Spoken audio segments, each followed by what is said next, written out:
Welcome to the love-infused ravings of Bach.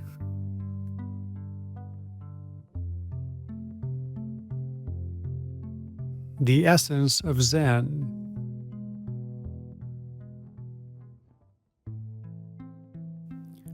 There's a famous Zen master named D.T. Suzuki, and during one of his talks many years ago, he said, "Zen has no business with ideas." What a curious thing to say. I remember reading it the first time and being struck very profoundly by it, and still am to this day. It's such a sublime sentence and worth looking into. Zen has no business with ideas. To me, that really captures the essence of Zen.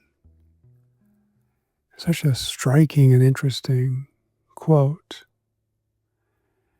And just think about it, think about it.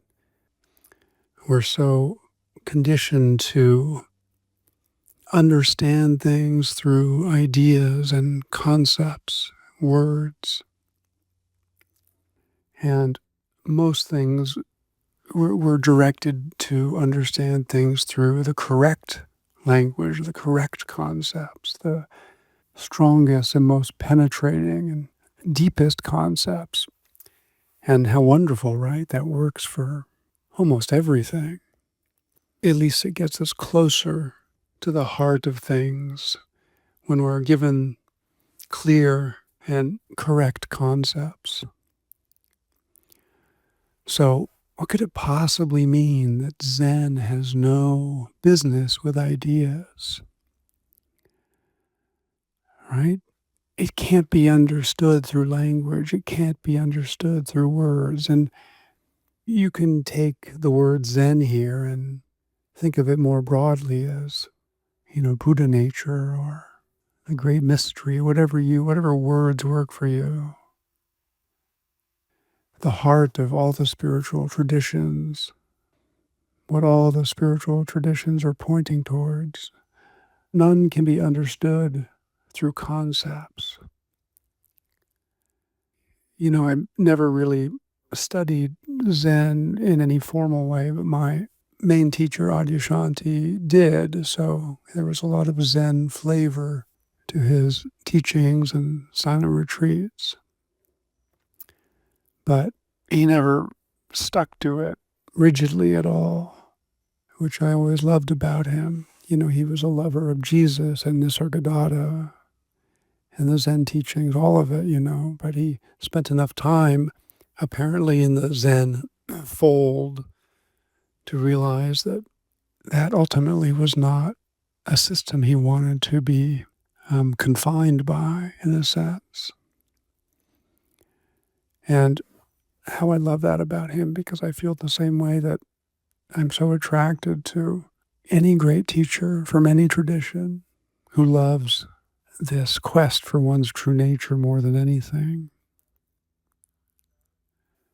So I never really was introduced in any formal way to Zen koans. And yet, to me, that sounds like an incredibly profound one. Zen has no business with ideas.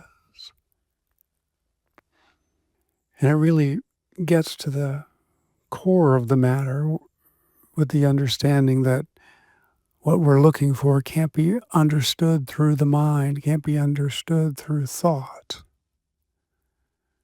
That what are ideas anyway, but thoughts? They might be very simple thoughts, they might be very complicated thoughts, they might be very profound thoughts, very penetrating, clear thoughts, but they're all thoughts.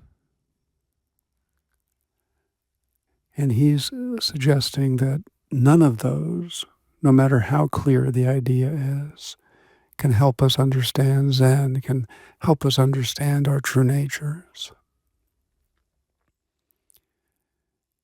And it has that power, that quote, that koan, to, in one fell swoop, allow us to let go of the notion that we're going to find what we're looking for through thought, through thinking, and that we can let go of all of that. It's not the right thoughts we're looking for.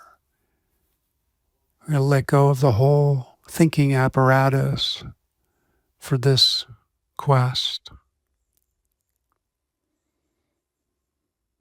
and rest in stillness, in our inner stillness, in the quiet,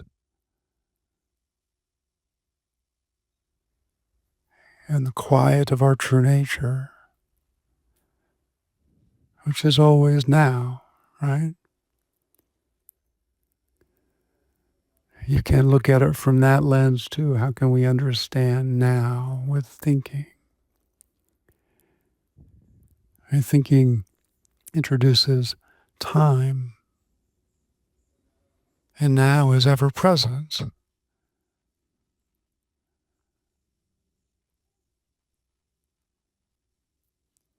So ponder that great koan by Suzuki. Zen has no business with ideas. Just the way it's said, right? Just the language is so great, has no business. There's something a little bit stern about it too that's very Zen, that is also very direct and clear. It doesn't say it has no interest in ideas, it has no business with it.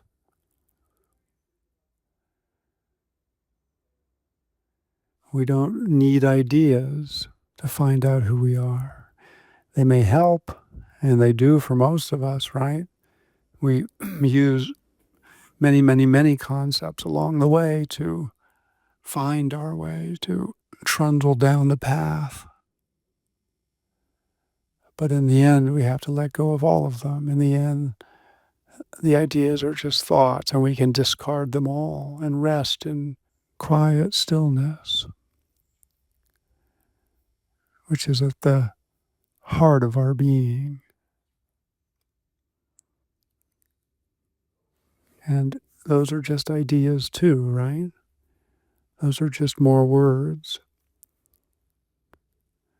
And it's very tempting for the mind to try to define it. Even in the midst of the experience of it, the mind wants to come in and somehow define what's happening, or is this it, or is this what they mean, or, like the mind will come in and usurp our realization. So we just keep dropping it. Any idea, we drop, we let it go until we get so used to that movement of letting go of thought, understanding that there's no thought that's going to give me more information about who I am. Only in the letting go of all of them, of all the ideas, can I rest in my own stillness. Now,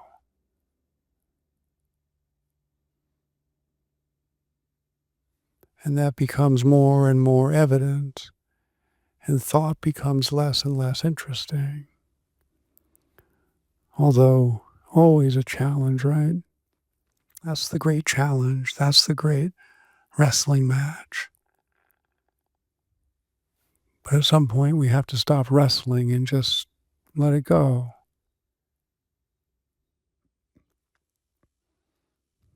If you stop wrestling with someone, they generally stop wrestling with you. Same with thought. We surrender, and then there's no more energy. And here we are.